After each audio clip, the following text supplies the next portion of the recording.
This is an ancient vibration once passed down in Egyptian temples, a sound that is said to open the healing energy field deep within the human being. Have you ever wondered why the greatest miracles in ancient texts begin with sound? Not with movement, not with light, but with vibration. Not many speak of it, but the priests of Thoth, the ones who guarded the inner chambers of Saqqara, knew a truth so powerful, so transformative, that it was hidden in plain silence. Your body is a vessel of harmonic codes. Your voice, if sung in the right frequency, can awaken the healer that has been sleeping inside you since birth. But not just any sound, not chanting Om blindly, not repeating mantras without knowing their sacred geometry. This was the sound of return, the Resa Ma, a vibrational tone said to be the first syllable Thoth uttered when healing the sick with breath alone. And here's what no one dares tell you. When you produce this sound correctly, just once you create a micro-spiral of frequency that travels from your vocal cords into the spine, unlocking the dormant codes that sit behind your heart. Yes, behind the heart, where the pain hides, where your body stores what it cannot digest. I still remember the first time I heard it, not with my ears, but from inside my being. It was as if my body melted into light, and something ancient older than fear, older than trauma whispered, "You've come back." That's what this sound does. It returns you to your original blueprint. And the strange part? It's already inside you. You were born with it. But the world taught you to speak in straight lines, while this vibration moves in spirals. Let's do something now if you're truly ready. Close your eyes. Place your right hand gently on your chest, your left hand on your stomach. Take a breath in through the nose. Slowly. Hold it for 4 seconds. Now exhale through the mouth like a sigh. Let your drop. Now, hum this vowel sound. Ah, ha, ra, yu. Let it last for about 12 seconds. Repeat it one more time, but this time, notice where the vibration moves. In your chest? Your throat? Your belly? If done right even once, you may feel a pull toward the spine. A strange warmth. A flickering of memory. A tingling between the shoulder blades. This is not imagination. This is the first gate. You are tuning the water in your body, activating biocrystals hidden in the cells, reawakening your inner resonance chamber. And once it's open, it does not close easily. This is why the ancients warned. Never invoke the healing tone unless you are ready to let go of who you used to be. Because when it starts, the pain releases, the walls collapse, the truth begins. The ancient initiates whispered of a breath so precise, so geometrically aligned, that when paired with sound, it could bend perception, and in rare cases, even time itself. Do not be deceived. Breath is not just air. Breath is architecture. In Egyptian initiation chambers, breath was measured not in volume, but in shape. Every inhale followed the golden ratio. Every exhale, a spiral mimicking the path of stars through the cosmos. They called it the Heka spiral. If the healing sound is the ignition, then spiral breath is the key that turns the lock. Let me tell you something modern science is only beginning to understand. There are cilia microscopic antennae in your lungs that respond to spiral airflow. Not straight, not forced, but spiraled. When breath spins, it awakens dormant mechanoreceptors that communicate directly with the vagus nerve, sending a signal to the limbic brain. It's safe now. Heal. And here is the hidden trap. If you breathe with anxiety, short, rigid, robotic, your system interprets life as danger. But if you breathe in spirals, your body returns to the vibration of the womb, the tone of creation, the first rhythm you ever knew. You want proof? Stand up. Close your eyes. Gently sway your upper body, like a snake slow figure eights with the chest. Now breathe in while imagining the air circling through your nose and down into your belly, like smoke spiraling through a glass tube. Exhale with the same curve, as if the breath is coiling outward from your spine. Do this 3 times. On the 4th time, add the sound ha-ra-mum, soft but resonant. Let it come from below the navel. Now pause. What did you feel? A pull into the body? A tingling in the arms? Maybe even emotion bubbling to the surface. These are not side effects. These are confirmations. Your system is responding to a geometric code buried in your DNA, the spiral of the universe echoing in your cells. Thoth taught that everything moves in spirals: galaxies, shells, time, and thought. Only humans bound by fear try to move in lines. But when you return to spiral motion, your body re-enters harmony with the all. And when spiral breath meets the healing tone, the energy field doesn't just shift, it blooms. And from that bloom, anything can be transformed. But heed this warning: spiral breath will begin to unstick suppressed emotions. Do not run from them. Let them rise. Let them speak. Let the energy move. Not everyone is ready to receive this vibration, but just one touch will rearrange the entire energy field. Let's not play with words. RA is not a name. It is a force, a frequency, a tone so pure and radiant that when sung with intention, it shatters the shadow self, the part of you made from fear, doubt, and distortion. In the temples of Heliopolis, initiates were not permitted to speak the word RA until they had passed the first 3 gates of purification. Why? Because to utter the vibration of the sun is to let the light burn everything false inside you. This is not a metaphor. The solar frequency resonates in the key of F, the note that governs the heart. But this isn't about music. It's about unlocking the frequency of illumination. When the tone RA is sung in spiral breath with eyes closed, in total surrender, it doesn't just vibrate the chest. It floods the third eye. It presses on the pineal gland, like morning light breaking through an ancient window. Let me be blunt. If you sing RA as a word, you'll get nothing. If you sing it as a vessel of energy, everything changes. Try this. Stand or sit upright. Espine long. Face the sun if you can, or imagine its warmth behind your eyes. Breathe in spirals, just as we practiced. Now, open your mouth and slowly release the sound. Ra-ah. Let it last as long as your breath. Make sure the R vibrates lightly in your throat, and the AH expands into your chest. Repeat 3 times. The third time, you may feel heat behind your forehead, a sudden heartbeat, a deep inhale you didn't control. Good. You're not imagining it. You're activating the solar circuit. RA is the original carrier wave, and when it meets your vocal cord with sincerity, it sends a command. Remove all shadows. Reveal the core. But I must warn you, some people cry, some people remember things they forgot for decades, and some feel the sudden need to forgive someone or themselves. That's not weakness. That's shadow melting. The fire doesn't burn you. It frees you. Egypt was not built on stone alone. It was built on frequency, and RA was the crown. Remember this. When you sing RA, you are not calling the sun. You are becoming it. And that changes everything. This is the forgotten vowel that dissolves trauma the way rivers carve through stone. They called it the vowel of weeping, but don't misunderstand, it has nothing to do with sadness. This tone, this deep, ancient vowel, is the resonance of emotional release. It is water-made sound. It is the soul exhaling after centuries of silence.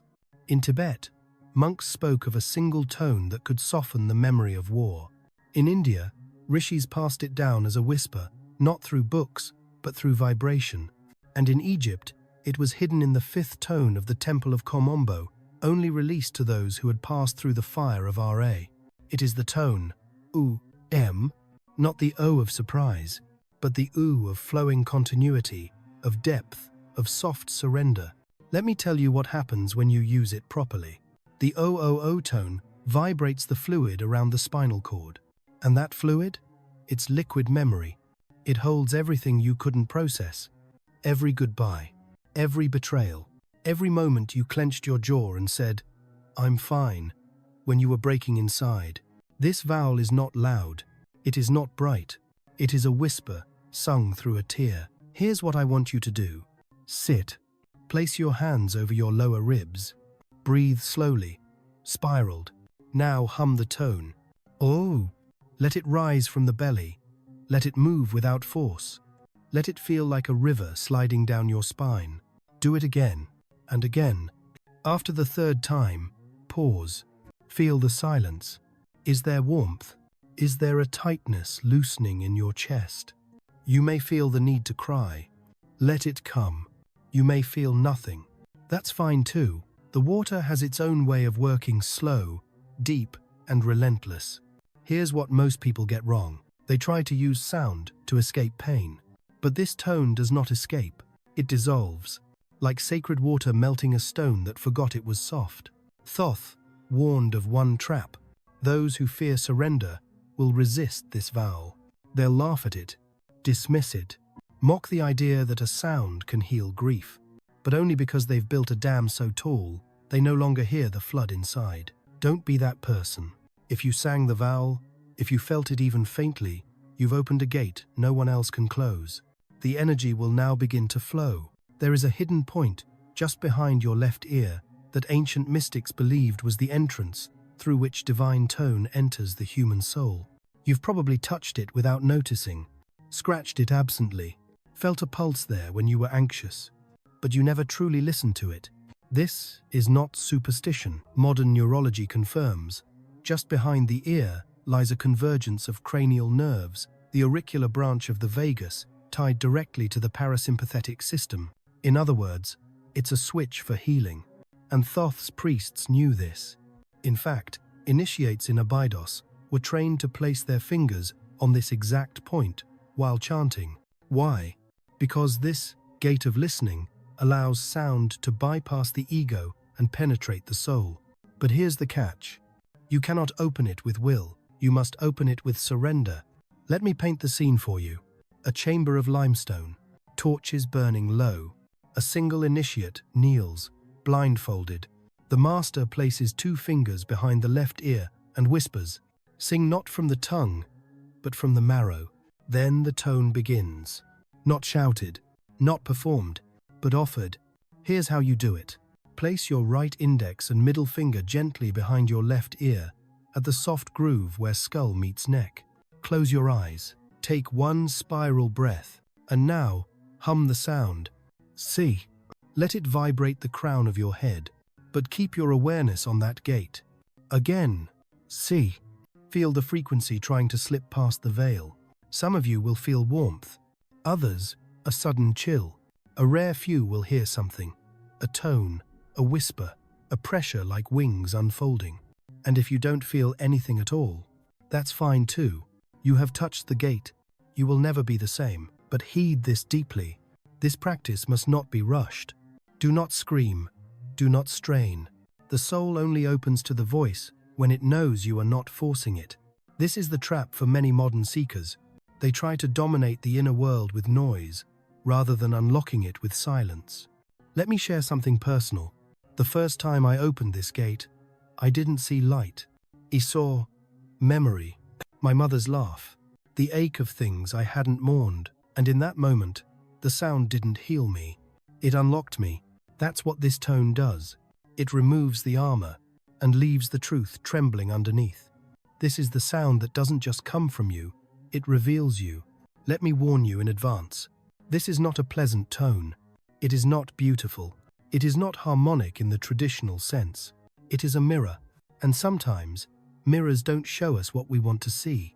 They show us what we need to release. In the Temple of Thoth, the mirror tone was taught last, after the initiate had sung the solar frequency, passed through the spiral breath, and wept through the tone of water, because only then was the soul raw enough to hear itself.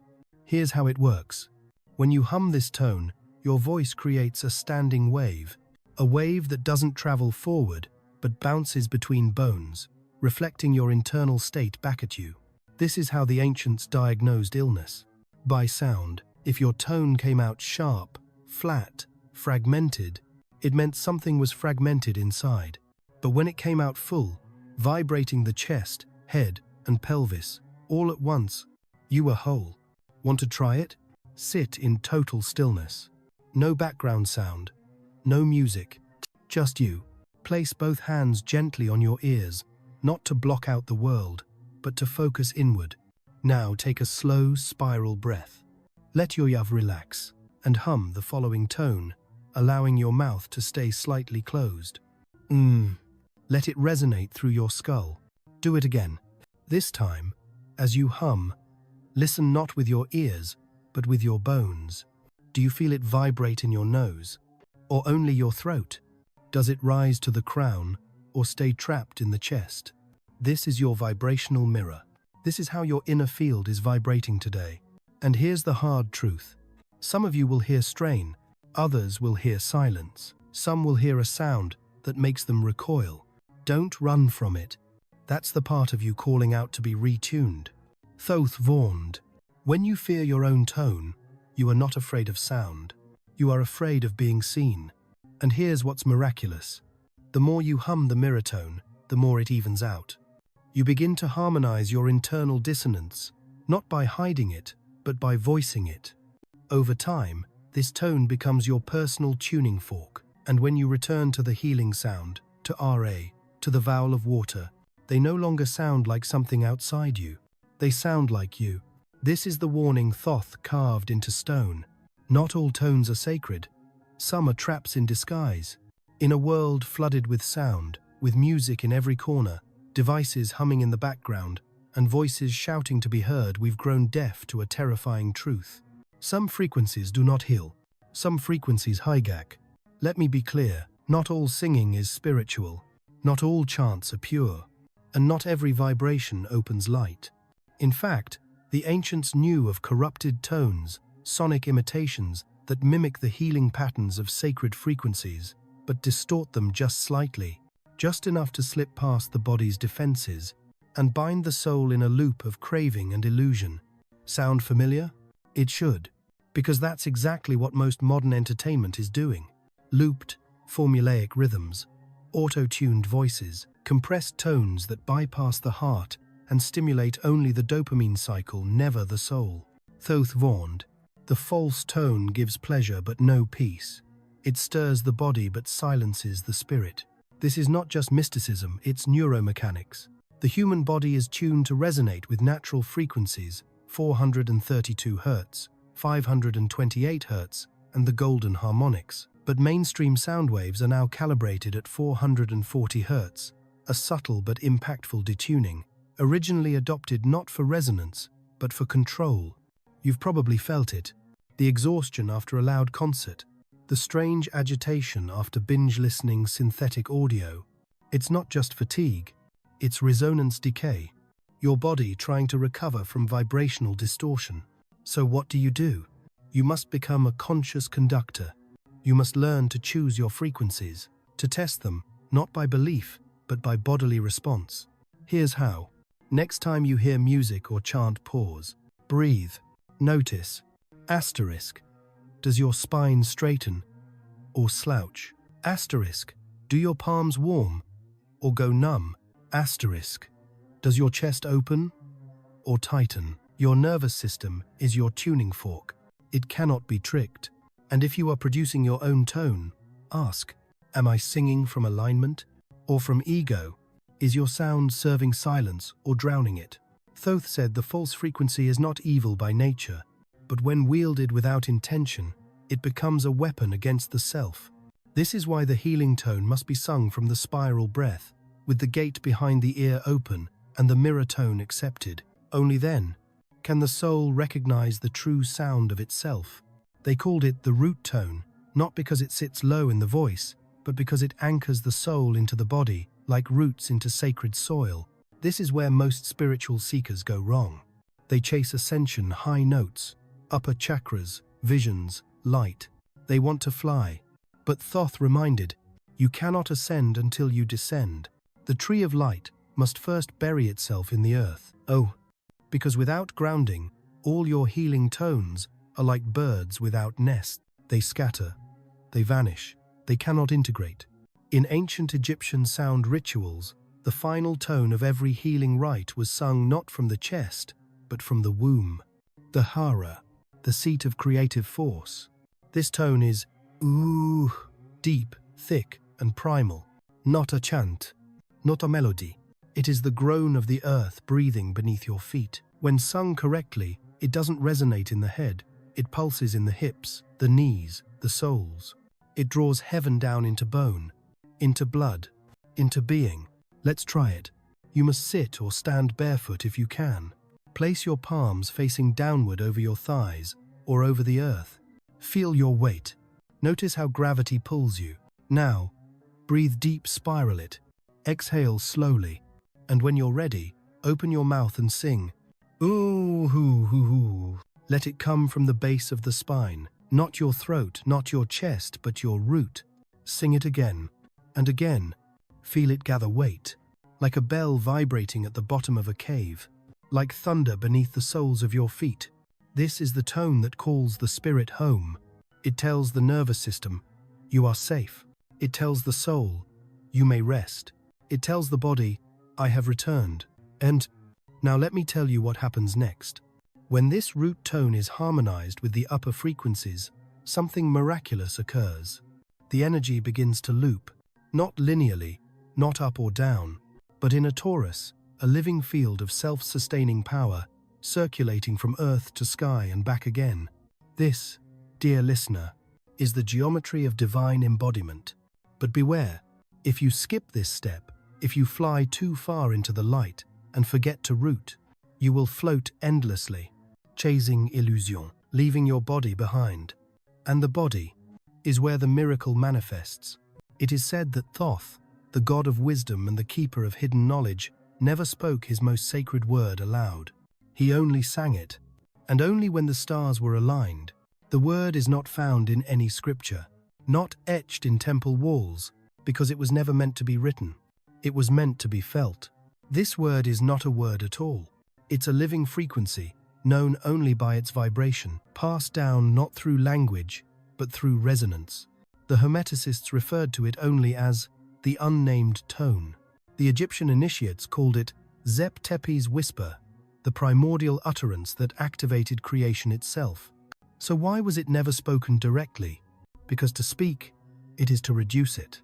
To sing it is to become it. This is the vibrational key that bridges all dimensions. The note that aligns the pineal with the root, the heart with the crown, the spirit with the body. When sung, even once, it echoes through all lifetimes past, parallel, and future. Now here's the paradox. There is no exact spelling, no single tone, no sheet of music, because the word reveals itself differently to each person. But it always begins the same way. In stillness, in surrender, in full presence. Let me guide you to its threshold. Sit upright, close your eyes, focus not on the breath, but on the space between your breaths. Let silence expand within your chest. Now ask yourself, from the deepest place, what would my soul sound like if it had no name? Then, let whatever sound wants to rise, rise. Don't shape it. Don't judge it. Don't polish it. Let it break you open. For some, it may come as a tone. Ha, ru, oh. For others, a breathless whisper. For some, a full and unearthly hum. It might start ugly. It might feel like nothing. But if it's real, if it's true, you'll know, because your body will vibrate in ways it never has before.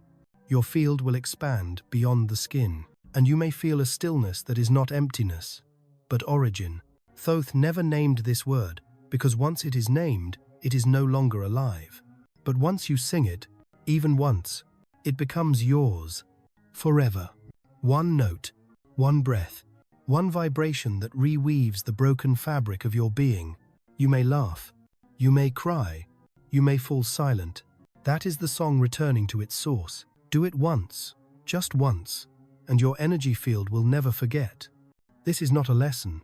This is not even a teaching. This is a return. Everything you've done, the spiral breath, the tone of water, the fire of Ra, the gate behind the ear, the mirror, the grounding, the unnamed word, all of it has been preparing you for this moment. Because the final alignment is not about adding anything new. It is about remembering what you already are. Let me tell you a story whispered by the high initiates of Kem. There was once a chamber deep beneath the temple of Edfu, carved from red granite and sealed in silence. In that chamber, a single initiate would stand naked, unarmed, blindfolded, and perform the vocal rite of return. They would not recite a script. They would not follow a melody. Instead, they would align three centers: breath, tone, intention. And from that, sing one full vibration. It only had to be done once. If true, if aligned, the sound would ring through the walls like thunder. The walls, it was said, would glow, and the initiate would weep, not from pain but from recognition. Now it's your turn. You don't need a temple. You are the temple. Let us begin. 1. Sit upright. Feel your spine as a golden rod. 2. Place your right hand over your heart, your left on your lower belly. 3. Close your eyes. Let the breath find its spiral. 4. Inhale, hold, exhale. Feel gravity, feel presence. Now, breathe again, and on the exhale, release the tone that feels most alive to you in this moment. It may be ra, eh. It does not matter. What matters is that it comes from alignment, not from fear, not from memory, but from presence. Let it out. One full breath. Sing it as if the universe will hear nothing else from you ever again. Now, silence. Can you feel it? The subtle hum? The energy field shifting around your skin? That is the real work. That is the activation. You may notice later. Asterisk. People treat you differently. Old a bit, dissolve. Asterisk illnesses fade or shift. Asterisk synchronicities increase. Asterisk night dreams become vivid. Asterisk. A strange, comforting sense of being watched by something ancient and kind. These are not coincidences. These are signatures of alignment. And here is the deepest secret. You never have to do it again. But you will want to, because once the vibration has touched you, you will crave truth over noise, stillness over chaos, frequency over form. You have become the healer. You have become the sound. Now, if this journey touched you, not entertained, but transformed, join those who have also remembered. Like the flame lighting another, add your resonance to the field. Subscribe to this channel not for content, but to stay in the field of activation. To be reminded, when the world gets loud, that your tone is sacred, that your voice is a tool of remembrance, that you are part of an ancient lineage, the ones who heal with vibration. Share this video with one soul who is ready. Not many, just one, because that's how this path spreads. One tone, one breath, one human at a time. This is how we preserve the frequency. This is how we rebuild the temple. In us, through us, together. Welcome to the circle. You've returned.